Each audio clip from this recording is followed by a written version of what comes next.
Well, hello there. Kumusta po kayo? How are you? And thank you for tuning in to another edition of Paul P. Guzman Presents Art. So we're just outside the gallery right now in the Strathcona area and here in Vancouver, which is the ancestral territories of the Musqueam, Squamish, and Tsleil-Waututh nations. And we're just about to go inside a gallery called well, it's called the Yes Gallery, but it's also called the Both Kinds Art Gallery. As you can see, sort of like just right out here. And we're gonna go and have a look at the work of an artist who calls himself My Name is Scot, and the title of the show is Comfort Zone. So I hope you can join me, and I hope you can. We have a treat because the artist is here, so we're going to be talking to him. All right? See you then. So we're just outside the Both Kinds Project Space Contemporary Art, and we're just about to go inside and have a look at the work of My Name is Scot called Comfort Zone, which is a set of assemblages and sculptures that sort of comment on. Well, we're going to go and have a look because the artist is here so that we can talk with him about the work. Okay, let's go inside.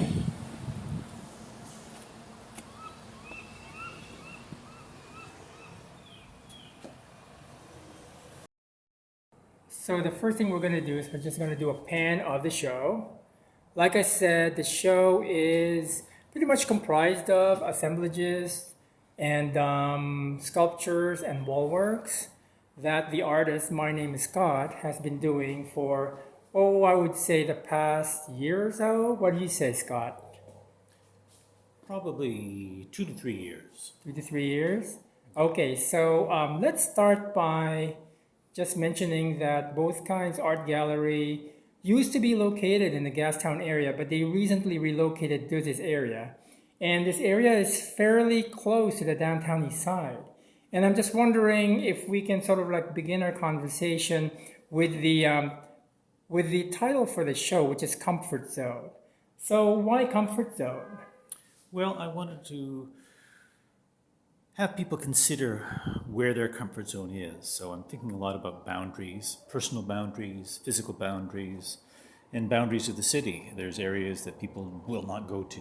I think that's one of the things in thinking about the location of the gallery is that I'm sure some people will not come here because they have this notion of what this area is. It's outside of their comfort zone. And then a lot of the work in general is designed to make people think about the comfort zone of their own bodies, what they feel comfortable with, what they want to get close to, what ideas, what concepts, what makes them nervous and what doesn't. Yeah, because you yourself actually live right in the downtown east side. Is that right? Yeah, I've lived and worked down here for 30 odd years, I guess, since 1987. So I've seen the neighborhood change, a lot of good changes, a lot of bad changes. The people are consistently kind, caring, hardworking. They don't always succeed in the way that a lot of the world thinks success is, but they're very generous, and they have a lot of people have a lot of issues on their plate, but they still manage to be very good humans, and that's one of the things that keeps me down here, and that's one of the things that I wanted to try and make apparent in the work is that people come from a lot of places and have a lot of things going on that make them act and make them survive in certain ways, and hopefully we try not to judge people too much if they exist in ways that are outside our comfort zones. Yeah, I've also noted that apart from a lot of the text in the work, there's also a lot of sort of like I would say humanistic sort of like representations of people in sort of like maybe no, I wouldn't say homeless state, but it's sort of like a stateless. I would say it's almost like you don't know whether they're coming or going, and I'm just wondering, can we start with, let's say, your text works? Like we're just going to go over there to the dead people quote, and you can sort of maybe mention to me what this work is all about. Well, the work is called Loss Aversion, that's the title of it, and the text is actually a quote from Anne Frank. Okay. Very clever kid. And the idea is that it's, well, parsing it, but some of the ideas around loss aversion are that it's easier to grieve than it is to accept joy. Accepting joy is often an unknown thing, and it's much easier for us to revert back into expecting pain and grief. And I just wanted to sort of also mention to people who are not familiar with Anne Frank is that she is this during World War II. Anne Frank was actually hiding in the Netherlands from the Nazis, and but during all that time she was actually sort of creating a diary of her experiences. But sadly enough, she was actually discovered and she was sent to the concentration camps. But the diary survived, and this is one of the quotes from the diary. Yes, that's right. Yeah. Okay. Yeah, thankfully her words survived. But she had. So we're also going to go over here because some of the other texts that I'm finding, there's a lot of texturing in the works as well. And that can sort of like elude a lot of people more towards the aesthetic rather than the message of the work. I'm just wondering if what is it about the texturing of the work? Like for example, here there's a lot of texturing in the work, but there's also a lot of like text in the work, and sometimes I see that the text is actually kind of blurred. Like for example, what can you say about this work that we're looking at right now? Well, this one I call intergenerational. So it pokes at the idea of intergenerational trauma and that kind of thing. But it's interesting. I mean, I put a lot of texture into it, because I like painting, but mostly because the message itself is fairly direct and fairly strong, some of the language. So if you go up and read the text, you can sort of read the text across and it jumps to the other panel, creates a little bit of a narrative. But essentially, I don't want the message to just be a message that people can go, oh, I don't agree with that message. I want people to work for it. I want them to get kind of lost in the painting. I want the words to blur so that suddenly they're aware of their bodies leaning in. So it's not just about a didactic message stamped on the wall. It's about, and these are all carved into drywall. So I did a series with a lot of carvings in drywall. And for me, the idea was that we live in these spaces, and all of our words and thoughts sort of exist in the spaces. And so I wanted these words to kind of almost be leaching back out of the walls. So these are the things that we repeat to ourselves only, perhaps. But they're a record of them. And this one in particular, it's looking at the notions of childhood, adulthood, what we hold on to, what we resent, what we transcend, and the things that still dig into us. And I think, especially down here, you see a lot of people, and I mean the statistics are there that a vast amount of people, if they have issues with drugs, if they have been pulled into the sex trade work, a lot of the time that comes from trauma that has happened back in childhood. And it surfaces, and it's the thing that's very hard to let go of. So I want to kind of reference that and make people, again, have to go in close and decide, okay, what was my childhood? Do I resent my childhood? Do I feel that my adulthood is not as adult as it could be? That kind of thing. I want people to, again, challenge their own personal comfort levels. Okay. Okay, so we're just going to go and jump over into another sculpture here in the corner of this. What is the title of this sculpture that we're looking at right now, Scott? I call this one Daphne, or Aging Out. And it's based on the Greek myth of Daphne. Okay. Which, if viewers are not aware of, she was a dyad, I believe, sort of a forest goddess, who Apollo, the god Apollo, got smitten by and chased her. He essentially was trying to rape her, and she was almost going to be caught, and then she made a plea to Mother Earth, and Mother Earth, to save her, turned her into a laurel bush. Oh, I see. There seems to be a lot of like Greek mythology that sort of like transforms a lot of humans into other things because they were like molested by gods, aren't there? There's quite a history of that. Yes. Yeah, there is. So with this piece, I'm thinking a lot about just the safety of people on streets, what people have to do to survive, the things that transform them, the things that cramp their freedom, all those kind of things. Okay. So this figure. It's meant to sort of, like the subtitle is Aging Out, is meant to sort of draw attention to, I guess, street youth who quite often, again, their safety is a major thing. They've left home because home is unsafe, and then they find themselves in other unsafe situations, and the things they have to do to maintain their safety or integrity, that kind of thing. Now, there's also this knapsack that's beside Daphne. Is that a part of the work, or? It's kind of a companion piece, so this would be the knapsack to the figure. Okay. And there's kind of a reading list in there of titles that... Oh, I see. There's a lot of books, and then it's almost like a self-contained little library. It's a little library. It's a little bit of a narrative thing. I call this work image schema. And image schema is this concept that, let me see if I can get this right, that essentially we have these embodied rituals that help us understand space, and via understanding space, that's how we develop metaphor, and this is in our sort of childlike development.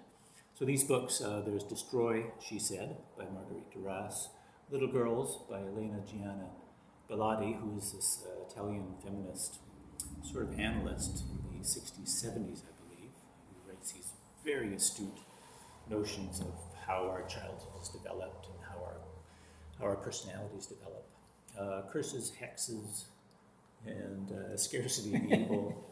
Kind of a little bit of a manifesto that I like to sort of think that is representing perhaps the agency of the Daphne figure, Okay. who may be internalized. She may have gone internalized in order to stay safe, but she does have an agenda. She will get to it, and she may well destroy. Let's hope. Have you Destroy read? the patriarchy. Have you read all these books? Is that the reason why there's an abundance of text in a lot of the work? I've read and interacted with the books, yes, and text is often a way for me to lead into works.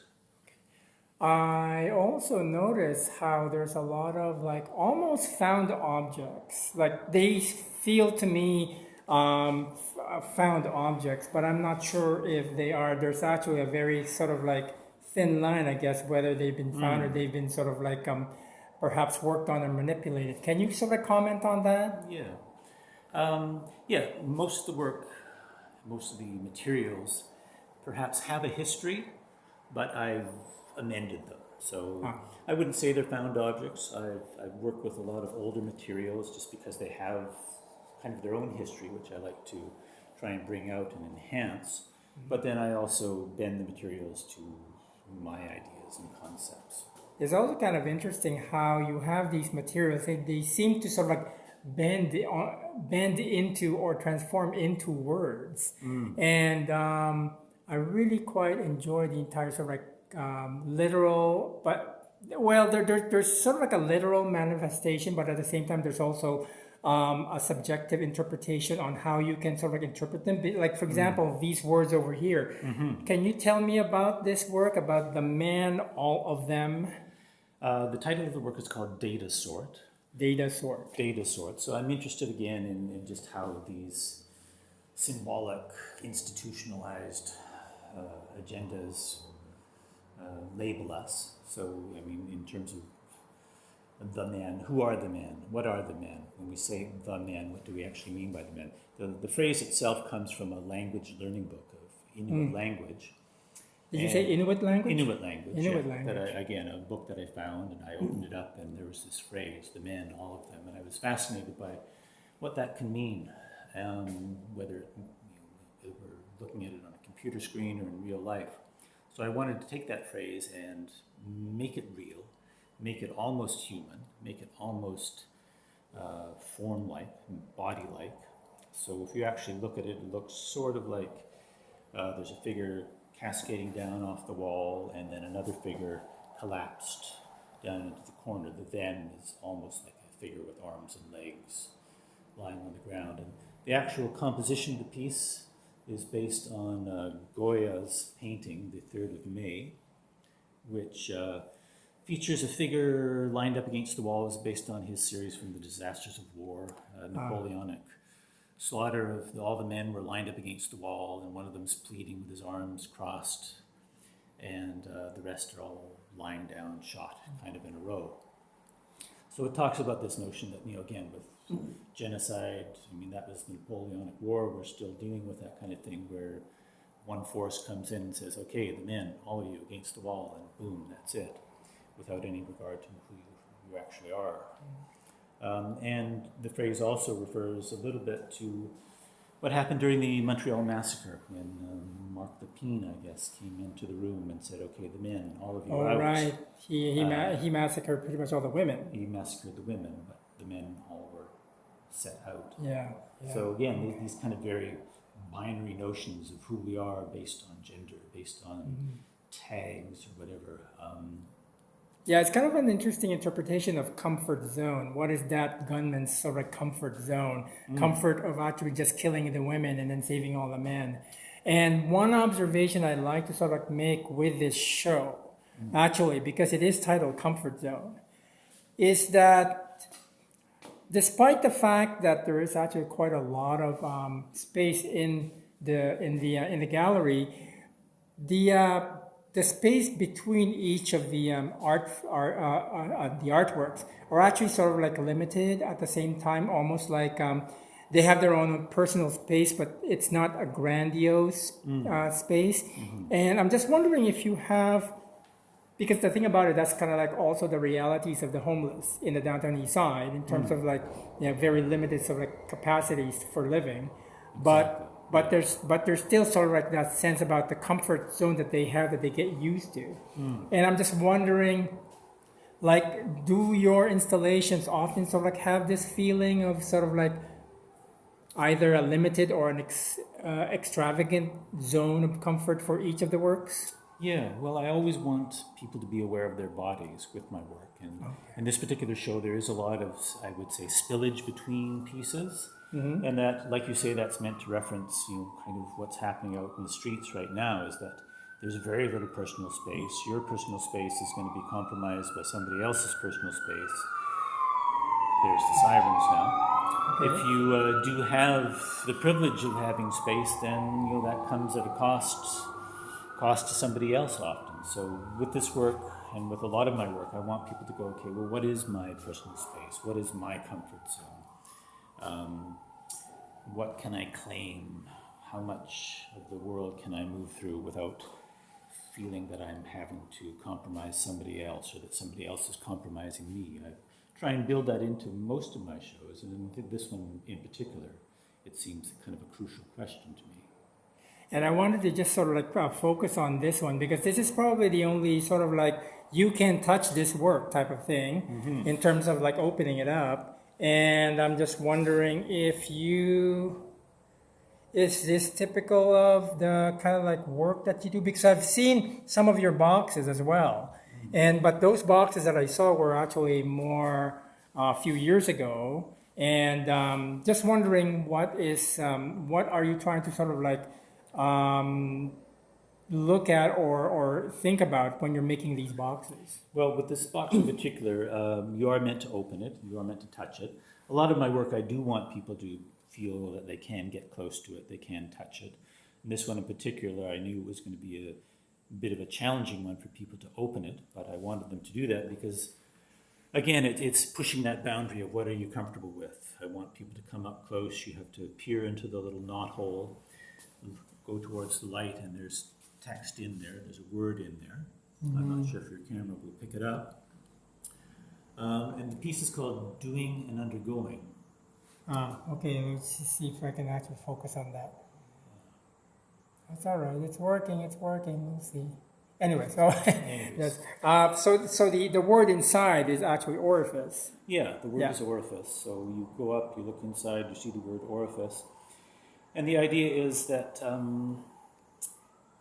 it's a very, I suppose, for me, what's interesting is that the very basic thing of bringing food in, taking food out.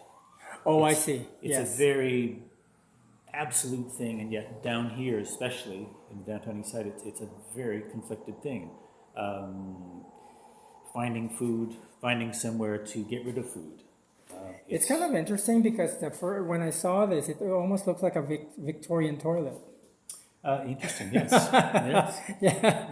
Yeah, you know, It's the meant to have a little bit of a vanity. body-like shape, and it's on Yeah. a slightly soiled-looking woolen blanket. So it's again about this notion of, our bodies are these very delicate things that have these functions that have to be honored. And how can you honor them when you have no space? Okay. Wow, that is such a treat to have you here, Scott. Thank you so much. And I hope you enjoyed that video. I certainly did. And also, the gallery is usually open Thursdays, Fridays, and Saturdays from noon to about 6 o'clock. And the show is on till when? March 9th. So March 9th. And if you're free on a Thursday, the artist will be here so that you can sort of like converse with the artist regarding the work. Also, if you lasted this long, you may want to click the like button, or also you might want to share it on your social media. And also, if you would like to consider subscribing to the channel, it's free for your enjoyment. So, on that note, thank you so much for your engagement. Thank you so much for your attention. Maraming salamat po sa inyong lahat. I hope you have a great day. I hope art informs your life, and I am out of here. Thank you.